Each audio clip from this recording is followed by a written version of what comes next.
Bueno, ya estamos de regreso en Región Emprendedora, 11:30. A continuación quiero presentarle a nuestro panelista, el economista chileno Alejandro Maureira, con quien revisaremos temas y veremos temas claves que impactan a la economía de Chile y de nuestra región. Alejandro, nuevamente, bienvenido a Región Emprendedora y a tu espacio, Tendencias Económicas.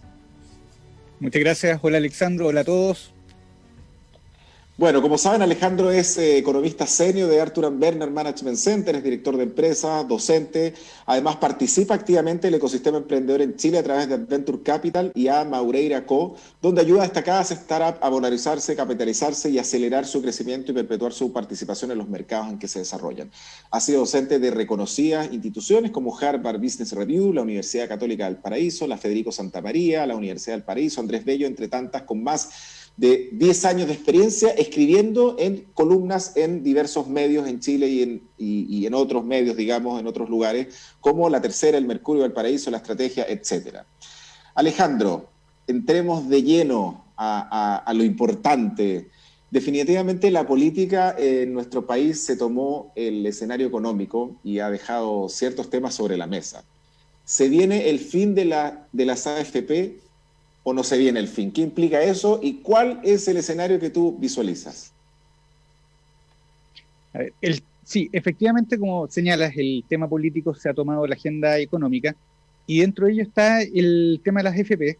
Y yo creo que, a ver, la probabilidad de que las AFP se mantengan a través del tiempo es súper baja.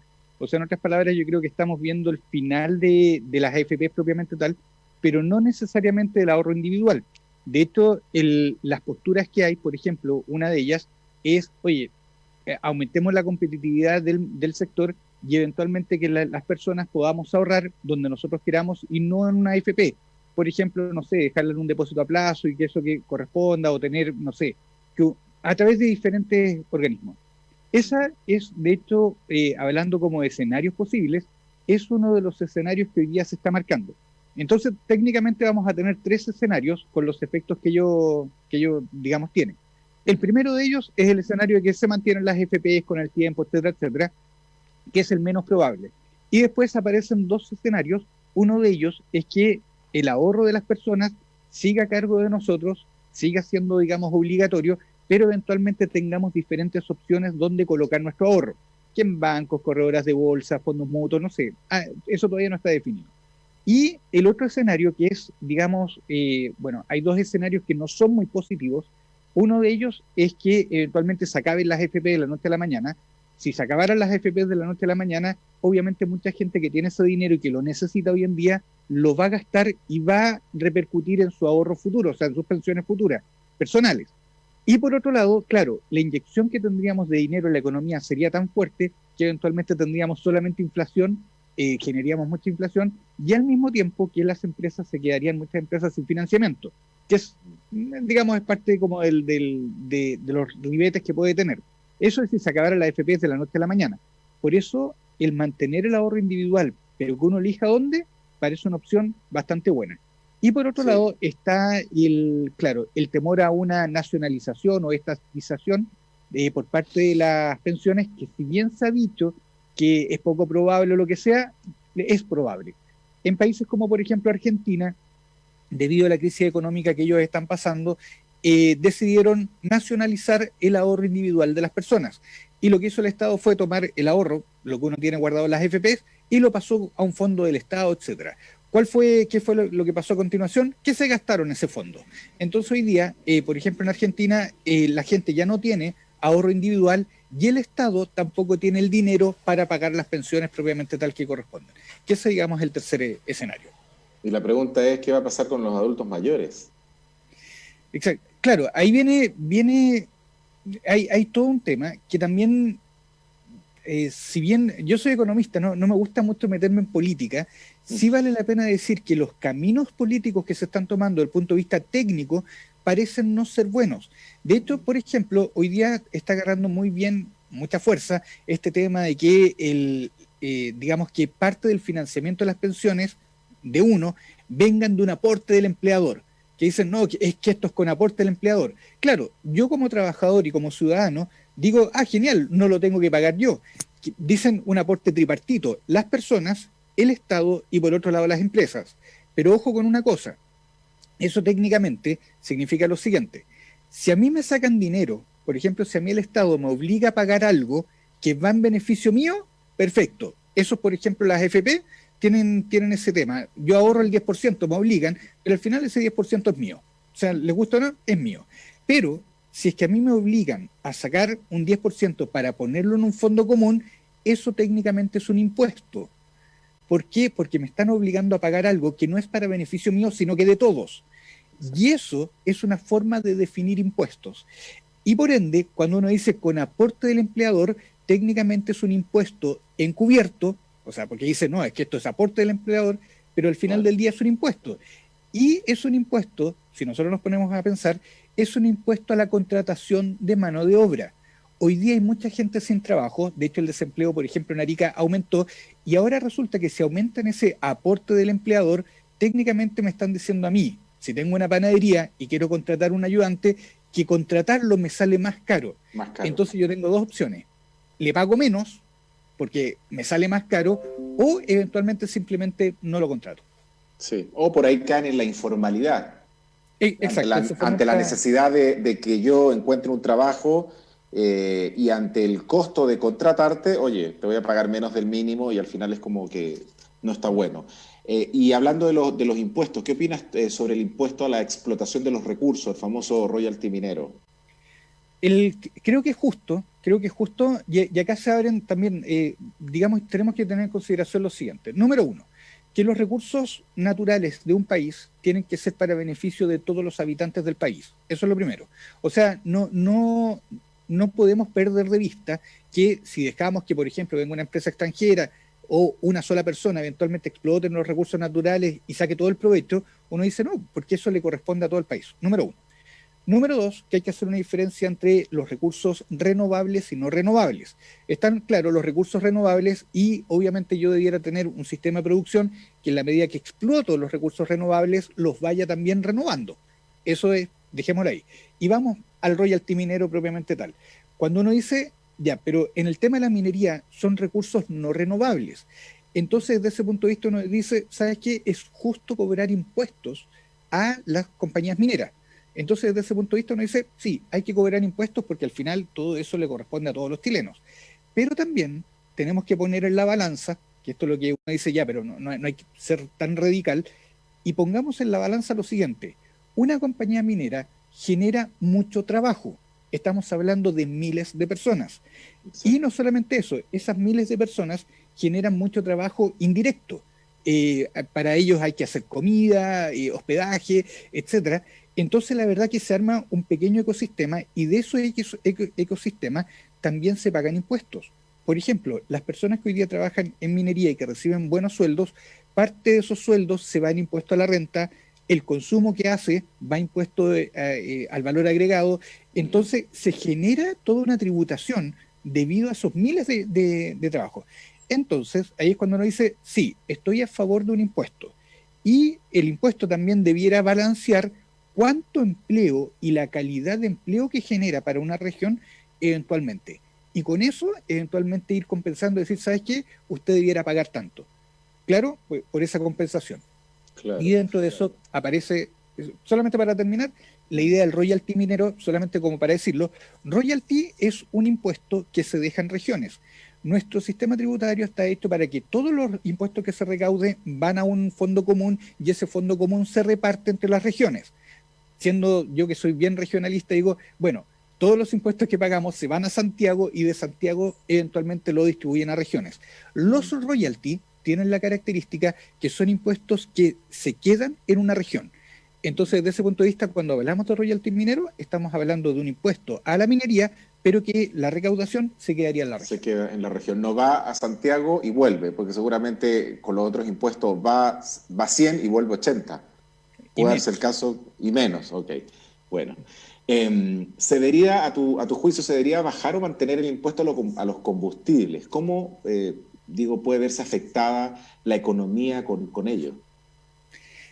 Acá hay dos posturas. Yo tengo la mía, pero para explicar cuáles son las dos posturas, hay una postura que dice, oye, el país tiene muchas necesidades sociales, y las tiene, y eventualmente no podemos perder recaudación de impuestos. El impuesto a los combustibles representa el 8% de la recaudación tributaria. Es la segunda fuente de recaudación más importante que tenemos, incluso recauda más de lo que hoy día están entregando las empresas en Chile. Voy a dejar eso ahí. Entonces, desde el punto de vista de recaudación, uno dice, oye, no bajemos el impuesto porque eventualmente, ¿no es cierto?, genera esto.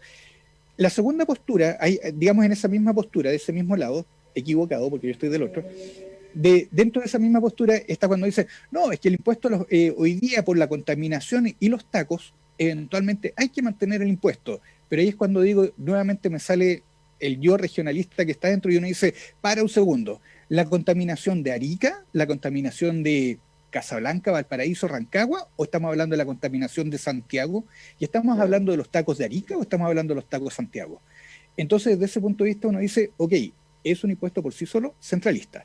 Pero, ok, si uno lo mira desde el punto de vista de la recaudación, uno dice, necesitamos recaudar para la educación, salud, pensiones, etcétera. 100% de acuerdo. Pero aquí hay un pequeño problema.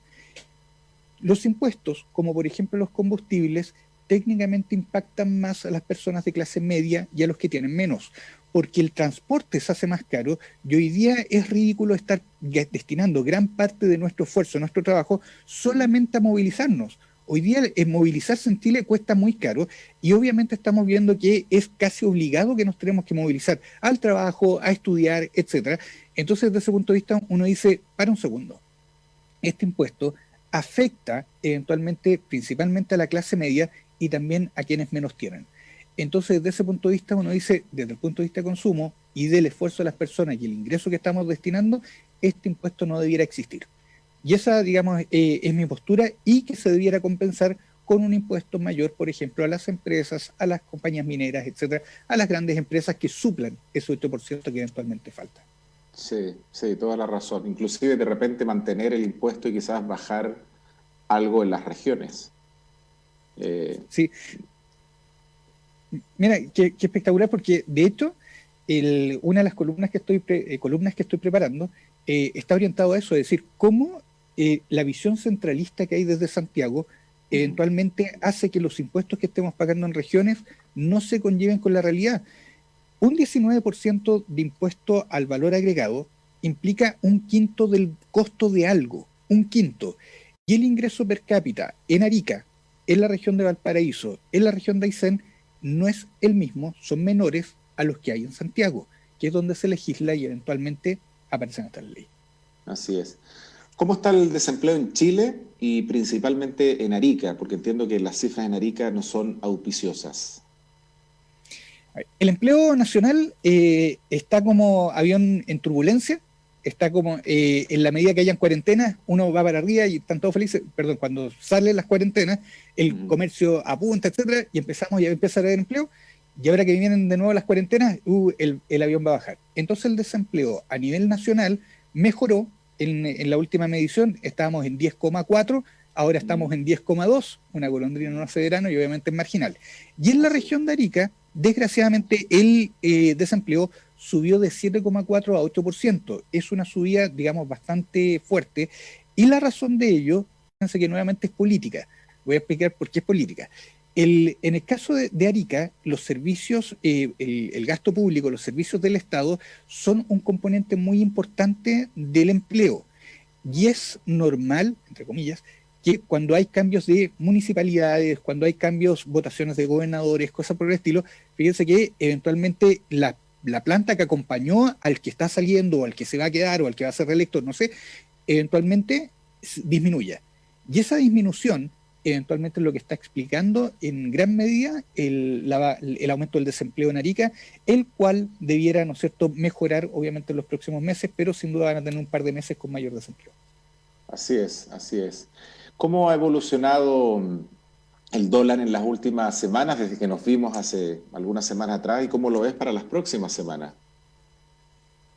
El dólar está completamente bipolar, definitivamente hay que empezar a darle ansiolíticos al pobre dólar, porque sí, y también una brújula porque no sabe a dónde ir. Hoy día el dólar está entre dos fuerzas. Por un lado, fíjense que hay una fuerza que hace que el dólar se vaya para abajo, que es el crecimiento mundial. ¿Piensan ustedes que la situación de Chile la repetimos en Argentina, Bolivia, Perú, Alemania, Inglaterra, Dinamarca, Japón, Corea? Fíjense que vamos a donde vayamos, nos vamos a encontrar con que todos los países están con problemas de desempleo grande y todos quieren producir lo antes posible. Todo el mundo quiere salir, todo el mundo quiere producir, todo el mundo quiere trabajar. Y eso implica que hacia finales de este año y el 2022 vamos a tener un crecimiento mundial súper grande. Y ese crecimiento mundial, obviamente, son muy buenas noticias porque uno dice, vamos a crecer. Y ese crecimiento hace que eventualmente el dólar tenga una presión hacia abajo. Pero de ahí viene la otra noticia, que a nivel local tenemos que, nosotros estamos contentos, la economía va a crecer, el desempleo está bajando, o bajó en un momento, ahora subió, pero ya no importa, vienen tiempos mejores o viene un momento mejor, y ahí uno dice, ya pero para. De repente aparece un grupo y dice, vamos a eliminar las FP. El dólar inmediatamente tiende a subir. Después dice, no, si en realidad no es que se vayan a eliminar de la noche a la mañana, etcétera. No, entonces vamos a terminar con las empresas en Chile. Y el dólar, entonces claro, esa alza lo tiene con una presión alcista. Y eso hace que el dólar esté hoy día en 720, el precio del cobre está a niveles espectaculares, $4,5 la libra. Digamos, es un muy, muy, muy buen precio del cobre. Y yo veo que el dólar en las próximas semanas se va a mantener en este 720, o sea, va a seguir esta línea de los 720, pero dando saltos.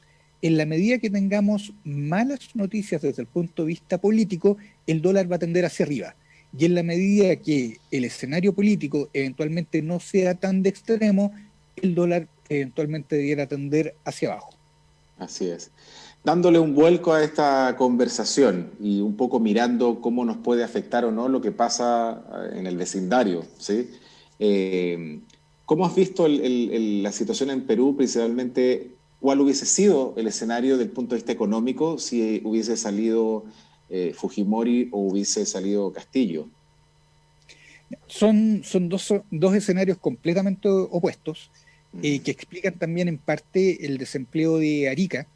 Hay una relación obviamente entre Arica y lo que está pasando en Perú que es permeable, y dentro de ese punto de vista todavía no sé si, por ejemplo, que salga, digamos, una postura más de extrema izquierda, eso siempre va a frenar la inversión, va a frenar la producción, va a generar desempleo, inflación, etcétera, etcétera. Eso son efectos, no me estoy metiendo con temas políticos, sino que efectos técnicos que se esperan y que uno ve venir. Entonces, desde ese punto de vista, hay una postura que obviamente no sería buena desde el punto de vista económico para Perú, pero la pregunta es si sería malo para Arica, y creo que la respuesta es que no. ¿Por qué? Porque Arica compite desde el punto de vista de comercio con Perú, y si en Perú eventualmente hay inflación, los precios empiezan a subir, etcétera, etcétera, el comercio se empieza a trasladar hacia Arica o se trasladaría hacia Arica. Entonces, desde ese punto de vista, podríamos decir que una mala noticia en Perú podría ser una buena noticia para Arica o viceversa. Hay una relación ahí. Sí, sí. Bueno, en las elecciones recién pasadas en el Perú, si bien ya están finalizada y sabemos que ganó el candidato Castillo, pero entiendo que hay impugnación en mesa, hay una cantidad de votos que se están revisando y bueno, todo un tema político que no nos corresponde a nosotros entrar. Sin embargo, hay empresas chilenas en el Perú. ¿Cuál crees tú que será y va a ser el escenario para esas empresas en Chile, en Perú, mejor dicho, chilenas en Perú? Sí, desgraciadamente ahí, claro, hay una arista que no es buena, que es eventualmente que yo siempre he creído que la integración comercial latinoamericana es fundamental para que nosotros obtengamos provecho de, obviamente, todo lo que nosotros hacemos y que nuestros vecinos hacen. Esto es un retroceso desde el punto de vista económico internacional, porque obviamente las empresas no van a querer repetir el escenario de Argentina. Hace 20 años atrás, Argentina, muchas empresas chilenas invirtieron allá, y ahora Falabella, que era la última, si no me equivoco, sí, Falabella, que era la última que quedaba, cerró ya sus últimas operaciones en Argentina y se retira por completo. Entonces, eventualmente, una radicalización política va a hacer que las empresas chilenas, las inversiones chilenas en Perú, eventualmente se vayan retrocediendo y salgan de Perú propiamente tal. Qué complicado. Al final hay decisiones que hay que que hay que tomar, pero sobre todo hay que esperar cómo va a ir evolucionando eh, el tema en el vecino país. Y en Arica, sobre todo, hay que ir pensando también cómo reactivar la economía, ¿no? Yo creo que ya llevamos bastante tiempo en cuarentena y ahí hay un dilema porque gran parte de la población ya está vacunada, pero los contagios siguen.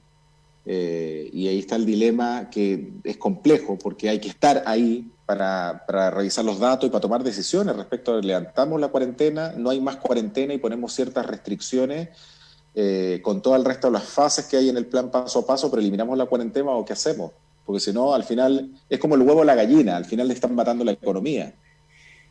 Sí, de hecho esto lo habíamos comentado en el programa pasado y había comentado que lo que los expertos estaban recomendando era el tema de la trazabilidad. Y acá sí hay un error desde el punto de vista de políticas públicas de salud, o sea, que digamos solamente desde el punto de vista técnico, que es decir, hoy en día se permitió que la gente eventualmente se vaya contagiando. ¿Y por qué? Porque la vacuna le da, digamos, cierto resguardo. Y acá es donde hay que tener súper claro que no todas las vacunas evitan la propagación. ¿Qué quiere decir esto? Que si yo estoy vacunado y eventualmente estoy contagiado, yo puedo contagiar a otras personas. Lo que hace la Exacto. vacuna es que eventualmente, claro, los síntomas no sean tan graves que eventualmente me terminan dejando en el hospital, en la UCI, y también con efectos de largo plazo, porque también vale la pena decir esto, muchas personas que adquieren COVID que terminan con secuelas de largo plazo, por lo que he estado leyendo en diferentes informes. Entonces, a partir de ello Exacto. uno dice, ¿y la trazabilidad? O sea, ¿en qué momento nos preocupamos de ir acotando el número de infectados de manera tal de súper bien estar vacunados? Pero si estamos vacunados y eventualmente la gente se sigue contagiando, lo único que estamos haciendo es preguntarnos, bueno, y en 6 meses más, ¿cuándo empieza la segunda dosis? Porque también la vacuna da una inmunidad, tengo entendido que como 9 meses, no sé, algo por el estilo. Entonces ya Mm. estamos hablando de decir, ya, si no paramos el número de casos, eventualmente el número, ¿cuándo vienen las siguientes vacunaciones? Entonces ahí uno dice, ya para, ¿cómo solucionamos esto para que no afecte la economía y no tengamos cuarentena? Porque eso es lo que me compete a mí. Ujú. Eventualmente disminuyendo el número de personas que tienen COVID, ¿no es cierto? Ir acotando todo eso. Y esa es la estrategia, la trazabilidad que no se ha probado hasta ahora. Y por ello las cuarentenas no están dando resultados, y no solamente eso, sino que las cuarentenas no son totales. ¿Qué quiere decir esto? Que las cuarentenas, hoy en día estamos hablando del 30% de la población queda encerrada y el Mm. resto del 40% tiene permisos temporales, permisos de trabajo, permisos, etcétera, etcétera. Sí, así es. Bueno, interesante como siempre, tendencias económicas con el economista Alejandro Maureira. Alejandro, agradecerte por compartir este espacio en Región Emprendedora y nos vemos nuevamente en julio para ver cómo van estas tendencias económicas en Chile y en nuestra región. No, un gusto, Alexandro, y saludos a ti y a todos por allá. No, gracias a ti, nos vemos, saludos a la familia, que estén todos bien. Y bueno, agradecerle a todos quienes escucharon el programa de hoy por Radio Capísima en 104.9 FM y también a quienes nos vieron en las diversas plataformas en Facebook, Instagram, YouTube, Twitter y también la página web. Contarles que la próxima semana, el martes 15, estoy comenzando un programa interesante desde mi cuenta de Instagram que se llama Aprendiendo de Ellas, ¿sí? Voy a entrevistar todos los días, viernes, perdón, a las 18:30 horas de Chile voy a entrevistar a mujeres. Este programa que yo lo he llamado, que lo voy a hacer por Instagram, se llama Aprendiendo de Ellas y es un espacio que busca mostrar el lado humano, profesional y emprendedor de las mujeres, dándole visibilidad a quienes inspiran e impactan desde el ámbito en el que desempeñan bajo la plena convicción de que necesitamos más mujeres en todos los espacios de nuestra sociedad. Así que los invito a que me sigan en mi cuenta de Instagram, Alexandro Bravo Bonino, y que el próximo viernes estén presentes a las 18:30 para este primer programa donde voy a tener a una primera invitada, una emprendedora chilena, y después tenemos una mexicana y tenemos emprendedoras de Colombia, de Argentina, así que va a ser súper interesante poder escuchar y aprender también de estas mujeres que inspiran y que han logrado y que tienen una historia que mostrar. No se olviden que este programa tiene un reprise el domingo y que en la semana también subimos el bloque 1 y el bloque 2 para que lo puedan ver nuevamente. Cuídense, cuidemos a los demás, no se olviden que esta pandemia la superamos todos con compromiso y con voluntad. Y quédense obviamente en nuestra sintonía, como lo vamos a hacer Alejandro y yo, para disfrutar de la programación de Capísima Multimedial y sobre todo del noticiero central Ojo de Águila, que comienza en un ratito más, junto con José Toribio Vergara. Nos vemos el próximo viernes. Feliz fin de semana, Alejandro. Un abrazo a todos en nuestra bella región de Arica y Parinacota. Siempre he soñado con que Arica sea una ciudad próspera, una ciudad pujante que brinde oportunidades para todos, para ese emprendedor o emprendedora que sueña con transformar su idea en realidad, para ese pequeño o mediano empresario que espera que esa realidad se transforme en una gran empresa, con una ciudad que se desarrolle y crezca en el comercio, servicios, turismo e industrias, pero también una ciudad que desarrolla innovaciones, que modifica las reglas del juego y que reinventa la forma de hacer las cosas, una región empoderada que genera riqueza y crecimiento económico con personas que sientan pasión, entusiasmo y ese espíritu que necesitamos para darnos cuenta que ese camino está en nuestras manos. Soy Alexandro Bravo Bonino y te invito a compartir este espacio de aprendizaje en Región Emprendedora.